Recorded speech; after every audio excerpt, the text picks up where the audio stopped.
Hi, this is Nick from Tilta. Today we're going to be taking a look at how to set up and use the Khronos ecosystem for iPhone.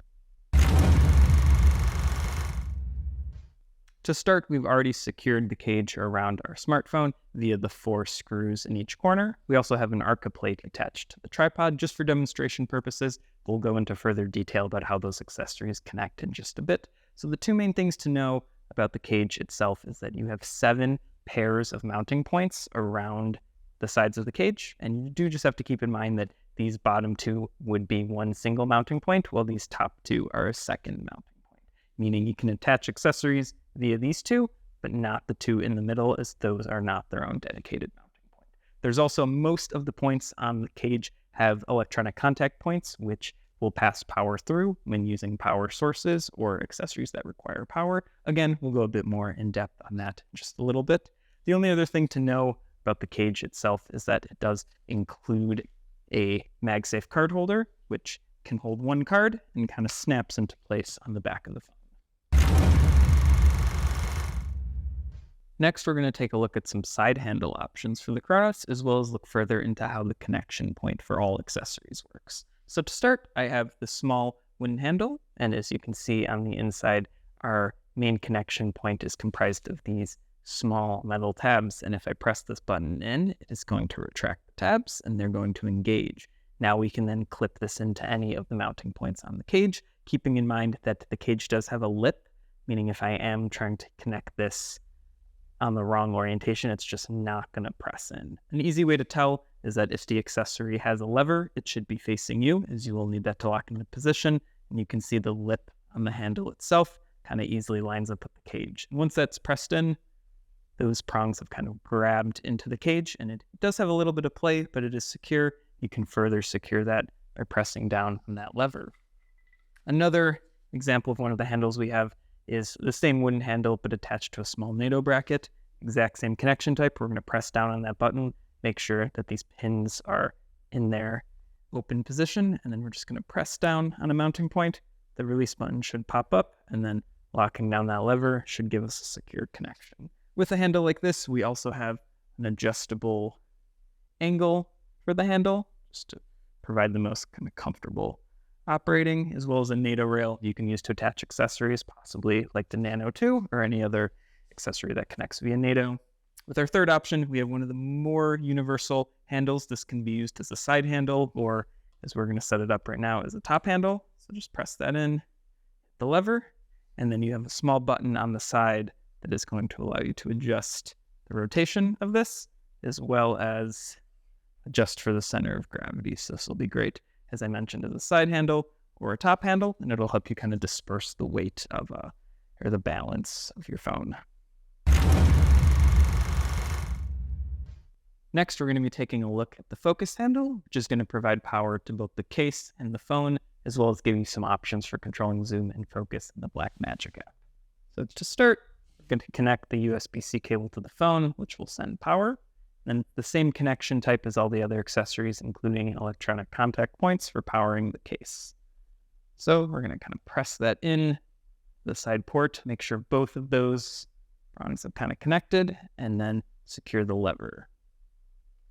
From there, we can power on the handle by holding down the record button. It should show us a battery indicator life, letting us know how charged the handle is, and then it'll quickly return to its mode setting display, which will show red for Blackmagic control, or if we double tap the function button right here, we can change it to green for native iPhone camera app control. We'll keep that on red for now.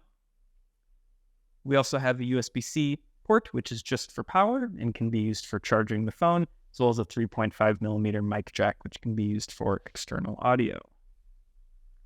In order to pair to the Blackmagic app, it's a pretty simple process. All you need to do is make sure Bluetooth is enabled on the phone, go into Settings, and under the Accessories page, you have an option for Bluetooth accessories and the Nucleus series. All you got to do is select the name of the handle, return to the camera app. You should have focus control with a single tap function button, zoom control. If you want to use this in the native camera app, it's a fairly similar process to pairing other Bluetooth devices. I'm going to double tap function, make sure the LED on the top is green. Then we're going to navigate to our settings page, and in the Bluetooth menu, we're going to select the name of the handle the same we would any other Bluetooth device. Select pair. We can now go into the camera app, and we do not have focus or zoom control, but we can use the record button as a shutter when taking photos, as well as an actual record button when taking video.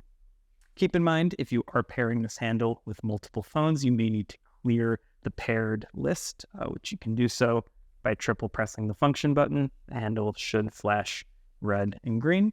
You can also control if you want to send power or not through the USB-C cable by holding the function button. This can be helpful if you are just trying to power accessories, just trying to control the app, or if you do need to, in fact, power the phone with the handle. Next, we're going to look at the USB-C hub, which we're going to connect to our tripod via the ARCA plate on the bottom. However, you do still have a quarter 20 thread with locating points if you need to connect this to a different system. Once that's secure, we're going to connect this the same way that we would any other accessory. We're going to line up 2 mounting points on the bottom, make sure that button is pressed in, and we're going to find the groove of the hub and just kind of press that down. The button should pop out, and we can lock that in place to further secure it. Next, we'll connect our USB-C cable from the 4 iPhone USB-C port into the USB-C port on the phone itself. So from here, we're going to have a few different I/O options. The first one being a PD USB-C port. It's going to be perfect for sending external power to the phone, as well as 2 USB-C ports you could use for additional accessories or for sending data out to an external hard drive. Also have an HDMI port, meaning you can send video out for an external monitor, as well as a 3.5mm microphone jack port for external audio.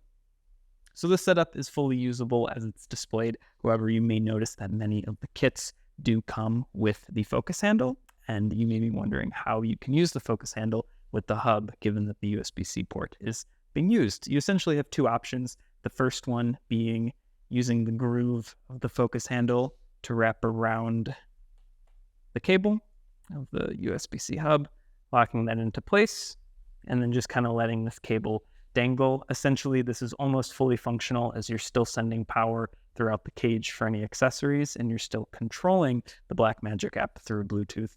The only thing that's not happening in this setup is power is not being sent from the handle to the phone. If you did want to set that up, what that would look like is you would unplug the USB-C hub, disconnect the phone, and then from there, we can rotate the USB-C hub and then lock it into place with the same connection. So find the groove, press down, and then lock into place. Now, from here, we do want to reconnect that same cable from the phone into the 4 iPhone port of the hub, but now the shorter cable for the handle has better clearance for the PD power. So to recap, you are still connecting the hub into the phone, so you have all of your I/O ports, but the handle is now providing PD power into the hub, which is sending power into the phone. So this would be the kind of most complete setup for using both the focus handle with the USB-C hub. Next up is the cooling module, which is going to connect to the phone via MagSafe. It also can pull power from the case itself via the contact pins on the bottom. We're going to just drop that into place, and it should align. Assuming the case itself is powered via a power source like the focus handle, you can then charge the phone through MagSafe from the power running through the case, as well as activate the fans to provide additional cooling. If you are not using the focus handle or a source that powers the case itself, there's a USB-C port on the bottom for providing external power. Next is the mini LED light. This one is daylight balanced. This is going to connect to any of the mounting points via the same process, keeping in mind you will need to use a point with an electronic contact. There also is a lip on the side of this, meaning it is only going to mount in one orientation and may need to be flipped.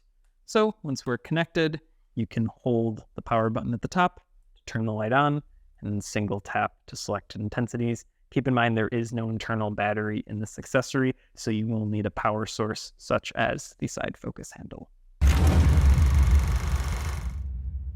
Next, we're going to take a look at some smaller accessories that we have for Khronos. First being this SSD holder. This is going to connect just like any of the other ones, and it's going to allow you to mount a variety of SSDs for external recording.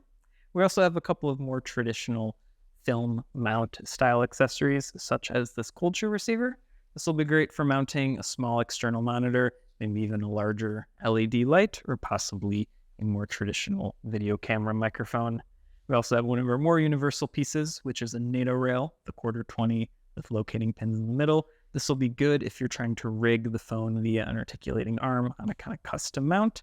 It can also be used for mounting a variety of accessories. Also worth noting, our Arca plate that we have on the bottom here connects the same way as any of the other accessories, while also featuring a 1/4-20 at the bottom.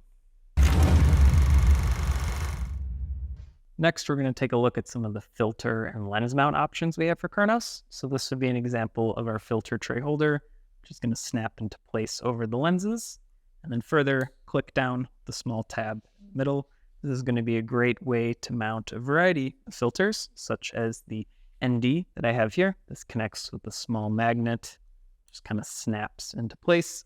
This will allow you to shoot in bright outdoor environments without needing to rely on adjusting shutter speed to compensate for bright light.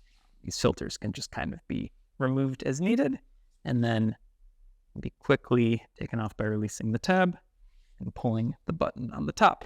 We also have a variety of lens mount options, this being the Moment M mount, but we have options for the T-Series by PhotoGear, as well as 17mm threaded lenses. This is going to snap into place the same way as our filter holders. It's going to allow you to mount these lenses just by popping them in and twisting. This is a great way to get access to different focal lengths other than the ones included with the iPhone. That was the setup guide and overview for the Khronos ecosystem. I'm Nick from Tilta. Thanks for watching.